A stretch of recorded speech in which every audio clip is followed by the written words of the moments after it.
پاسداران انقلاب کا مزید امریکی اہداف کو نشانہ بنانے کا دعویٰ۔ سعودی عرب نے امریکی وارننگ ریڈار سسٹم تباہ کر دیا۔ آپریشن وعدہ صادق چہارم کی نئی لہر میں 4 بڑی کارروائیاں۔ امارات میں امریکی کمانڈ سینٹر تباہ کیا۔ منہاد بیس کے باہر قائم خفیہ مرکز پر حملے کے وقت 200 سے زائد امریکی افسران موجود تھے۔ بحرین میں امریکی 5th فلیٹ کے کمانڈرز کے ٹھکانے پر حملے میں اسرائیلی کارگو جہاز کو نشانہ بنایا گیا۔ پاسداران انقلاب کا کہنا ہے کارروائیاں میزائل اور ڈرون حملوں کے ذریعے کی گئیں۔ ایرانی صدر کا مسلح افواج اور عوام کو خراج تحسین۔ ایکس پر لکھا، قومی یکجہتی کے ساتھ دشمن کے حملوں کا مقابلہ جاری ہے۔ متحدہ عرب امارات کی وزارت دفاع کا کہنا ہے اماراتی فضائی دفاع ایرانی میزائلوں اور ڈرون حملوں سے نمٹ رہا ہے۔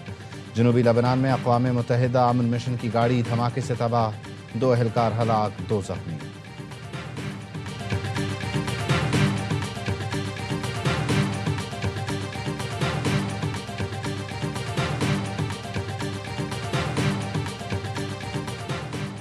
ایرانی وزیر خارجہ عباس عراقچی نے کہا ہے ایران سعودی مملکت کا احترام کرتا ہے اور اسے برادر ملک تصور کرتا ہے۔ اپنے ایکس پوسٹ میں لکھا، ہماری کارروائیاں جارح دشمن قوتوں کے خلاف ہیں۔ دشمن عرب اور ایرانیوں کی عزت کرتے ہیں، نہ ہی تحفظ فراہم کر سکتے ہیں۔ ذرا دیکھیں کہ ہم نے ان کی فضائی کمانڈ کا کیا حال کیا۔ خطے سے امریکی افواج کو نکالنے کا یہ بہترین وقت ہے۔ عرب ممالک کو نشانہ بنانا ہمارا مقصد نہیں، دشمن کے لیے واضح پیغام ہے۔ ایرانی وزیر خارجہ نے سعودی عرب میں تباہ شدہ امریکی طیارے کی تصویر بھی شیئر کر دی۔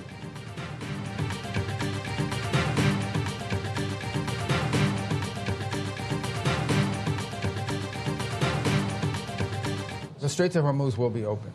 When this operation is over, it will be open, and it'll be open one way or another. It will be open because Iran agrees to abide by international law and not block a commercial waterway, or a coalition of nations from around the world and the region, with the participation of the United States, will make sure that it's open. آبنائے Hormuz ہر صورت کھول کر رہیں گے۔ ایران نے آبنائے Hormuz نہ کھولی تو سنگین نتائج بھگتنا ہوں گے۔ صرف امریکہ نہیں، دنیا کو بھی منظور نہیں کہ تیل کی ترسیل بند رہے۔ ایران کے لیے بہتر یہی ہے کہ آبی گزرگاہ کھول دے، ورنہ امریکہ اتحادیوں سے مل کر اقدامات کرے گا۔ امریکی وزیر خارجہ مارکو روبیو کا الجزیرہ ٹی وی کو انٹرویو۔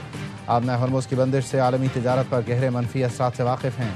امریکی آپریشن ختم ہوتے ہی آبنائے ہرمز پہلے جیسی ہو جائے گی۔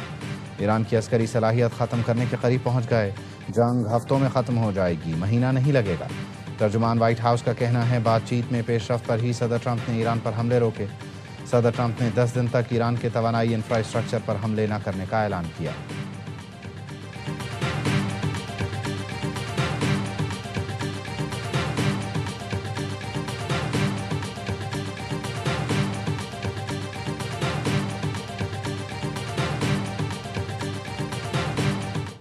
We've had very good negotiations today with Iran. We'll see how it works out, but they're very good. Moving along very nicely. The Navy's gone, the Air Force has gone. We destroyed many targets today. It was a big day. We are negotiating with them directly and indirectly. Iran سے جلد معاہدے کی امید ہے۔ پاکستان کی ثالثی میں مذاکرات میں پیش رفت جاری ہے۔ امریکی صدر ڈونلڈ ٹرمپ کی گفتگو۔ نیو یارک پوسٹ سے گفتگو میں صدر ٹرمپ نے دعویٰ کیا ایران میں رجیم چینج ہو گیا، نئے گروپ سے بات کر رہے ہیں۔ لگتا ہے خامنہئی شدید زخمی اور بری حالت میں ہیں، جلد جان لیں گے۔ ایرانی اسپیکر تعاون کے لیے تیار ہیں یا نہیں؟ ایئر فورس ون پر ٹرمپ نے صحافیوں کو بتایا ایران میں حکومت تبدیل ہو گئی، جلد معاہدہ طے پانے کی امید ہے۔ Social media platform Truth Social پر ٹرمپ نے لکھا ڈیل نہ ہوئی اور آبنائے ہرمز نہ کھولی تو ایران کے تمام بجلی گھر، تیل کنویں اور جزیرہ خارق تباہ کر دیں گے۔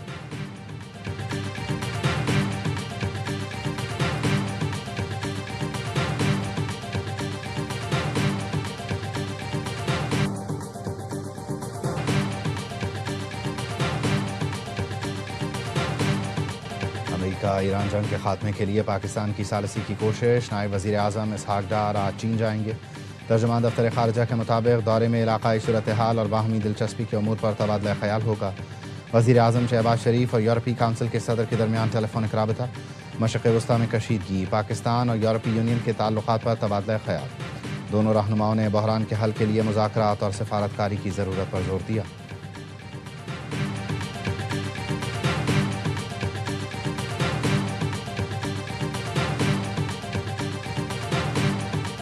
صدر مملکت آصف علی زرداری کی زیر صدارت اہم اجلاس، معیشت، توانائی اور علاقائی صورتحال پر مشاورت۔ وزیر اعظم شہباز شریف، وفاقی وزراء، چاروں وزراء اعلیٰ شریک ہوئے۔ ایوان صدر کے اعلامیے میں بتایا گیا اجلاس میں معیشت، توانائی، خطے کی صورتحال کا جائزہ لیا گیا۔ توانائی لاگت پر قابو پانے پر غور کیا گیا۔ महंगाई के बोझ में कमी के लिए इक़दामात यकीनी बनाने की हिदायत। इजलास में इलाकाई सूरत हाल और मुल्क की सिक्योरिटी पर मुमकिन असरात का जायज़ा लिया गया। नायब वज़ीर आज़म इसहाक़ डार ने आलमी सफारती रवाबित पर ब्रीफिंग दी। सऊदी अरब, तुर्की और मिस्री क़यादत से रवाबित से मुताल्लिक़ आगाह किया। सदर जरदारी ने कहा, कमज़ोर तबके को मुश्किल वक्त में तनहा नहीं छोड़ा जाएगा। इजलास से पहले वज़ीर आज़म ने सदर से मुलाकात की। मुलाकात में नायब वज़ीर आज़म इसहाक़ डार, चेयरमैन पीपल्स पार्टी बिलावल भुट्टो, वज़ीर दाखिला मोहसिन नक़वी, मुशीर बराए कौमी सलामती लेफ्टिनेंट जनरल आसिम मलिक शरीक हुए।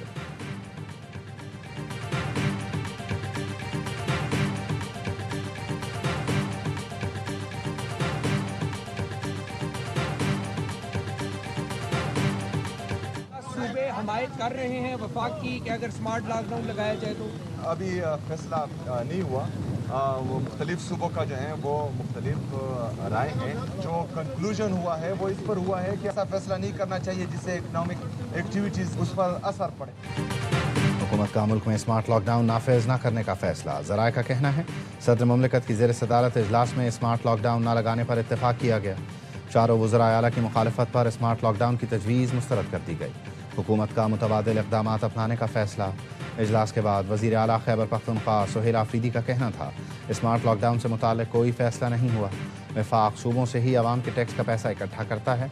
हमारे पैसे शाह खर्ची पर खर्च नहीं होने देंगे। मुंतखब नुमाइंदों पर जिम्मेदारी है कि किफ़ायत शारी का मुजाहरा करें।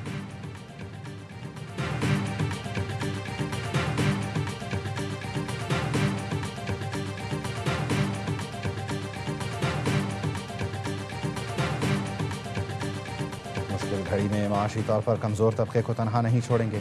डिजिटल निज़ाम को बुरोए कार लाते हुए रिलीफ इक़दामात आम आदमी तक पहुँचाएंगे। वज़ीर आज़म शहबाज शरीफ का पेट्रोलियम मसनूआत के ज़खायर और अवामी रिलीफ इक़दामात पर जायज़ा इजलास में इज़हार ख़याल।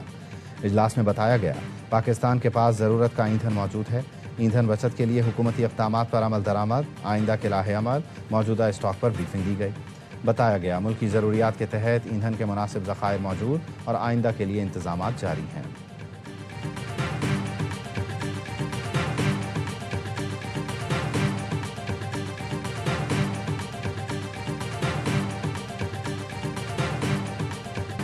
ईरान की अमेरिका से बराह रास्त मुज़ाकरात की सख्ती से तरदीद। वाशिंगटन के मुतालबात को गैर माकूल करार दिया।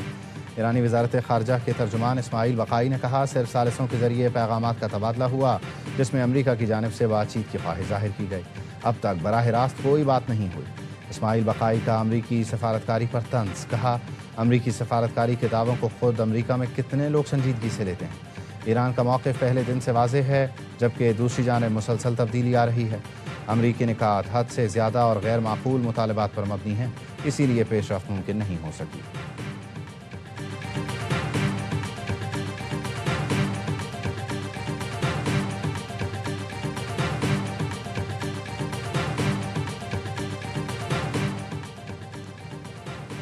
तबाहकुन जंग रोकने की ताकत सिर्फ आपके पास है। मिस्री सदर की डोनाल्ड ट्रंप से तनाज़ा ख़त्म करने की पुरज़ोर अपील। सीसी ने कहा, पूरे खित्ते और ज़ाती तौर पर दरख्वास्त करता हूँ कि जंग रोकने में हमारी मदद करें। आप ये करने की पूरी सलाहियत रखते हैं। सीसी ने खबरदार किया कि तेल की कीमतों का $200 फ़ी बैरल से तजावुज़ कर जाना तल्ख़ हकीकत बनता जा रहा है। इंसानी और माशी तबाही से बचने के लिए फ़ौरी मुदाखलत नागुज़ीर हो चुकी है। ईरान जंग हमारी नहीं, इसका हिस्सा नहीं बनेंगे। बरतानवी वज़ीर आज़म कियर स्टारमर की लेबर पार्टी की इंतखाबी मुहिम में आवाम को यकीन दहानी। कहा, अपने मौक़िफ़ पर कायम हैं कि जंग का हिस्सा बनकर अपने शहरियों पर बोझ नहीं डालेंगे। स्पेन ने ईरान जंग में शामिल अमरीकी तैयारों के लिए फ़ज़ाई हुदूद बंद कर दी। हिस्पानवी वज़ीर दिफ़ा ने कहा, यह बात वाज़ेह कर दी थी कि ईरान जंग में फ़ौजी अड्डों के इस्तेमाल की इजाज़त नहीं दी जाएगी। फैसले के बाद अमरीकी जंगी तैयारे तवील मुतबादिल रास्ता इख्तियार करने पर मजबूर। अमरीकी सदर स्पेन पर पाबंदियाँ लगाने की धमकी भी दे चुके हैं।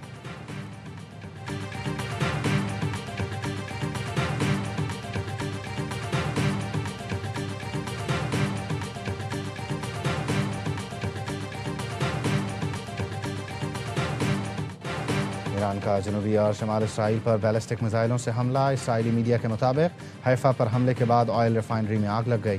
5 रॉकेटों को तबाह किया गया। गैर मुल्की मीडिया के मुताबिक ईरान के मिसाइल हमले में इसराइल की बेरशेबा केमिकल फैक्ट्री तबाह हो गई। 13 अफराद जख्मी हुए। इलात में यमन से आने वाले 2 ड्रोन्स मार गिराए। 24 घंटों के दौरान ईरानी हमलों में 232 अफराद जख्मी। इसराइली वजारत सेहत के मुताबिक ईरानी हमलों में अब तक 19 इसराइली हलाक और 6000 से ज़ायद जख्मी हो चुके हैं।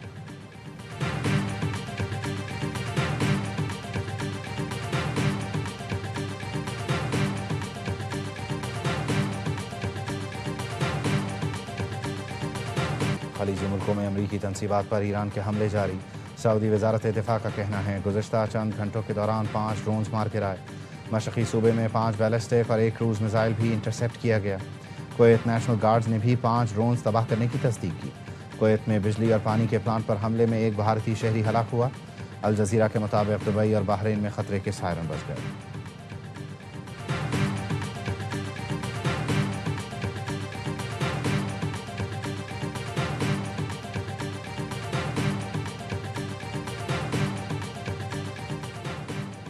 दुबई ने कारोबारी इदारों के लिए 1 अरब दिरहम के माशी रिलीफ पैकेज की मंजूरी दे दी। वली है शेख हमदान बिन मोहम्मद की ज़ेर सदारत दुबई एग्जीक्यूटिव काउंसिल के इजलास में अहम फैसले। दुबई मीडिया ऑफिस का कहना है माशी रिलीफ पैकेज 1 अप्रैल से 3 से 6 माह के लिए नाफिज किया जाएगा। मकसद कारोबारी इदारों और शहरियों पर माली दबाव कम करना है। रिहायशी इजाज़तनामे के इजरा और तजदीद का अमल आसान बनाने का भी बड़ा फैसला। हुनरमंद अफराद के लिए दुबई में रिहाइश और मुलाजमत मज़ीद आसान हो जाएगी। वर्कर्स अकोमोडेशन के लिए हेल्थ एंड सेफ्टी स्ट्रैटेजी भी मंजूर। PSL 11 में आज पेशावर ज़ल्मी और इस्लामाबाद यूनाइटेड क़ज़ाफ़ी स्टेडियम में मद्दे मुक़ाबिल आएंगे। कराची किंग्स की लगातार 2 फतुहात के साथ पॉइंट्स टेबल पर पहली पोजीशन, लाहौर कलंदर्स दूसरे, मुल्तान सुल्तान्स का तीसरा, पेशावर ज़ल्मी का चौथा नंबर। रावलपिंडीज़, इस्लामाबाद यूनाइटेड और हैदराबाद किंग्समैन को पहली जीत की तलाश। इवेंट के तमाम मैच ए स्पोर्ट्स पर बराह रास्त दिखाए जा रहे हैं।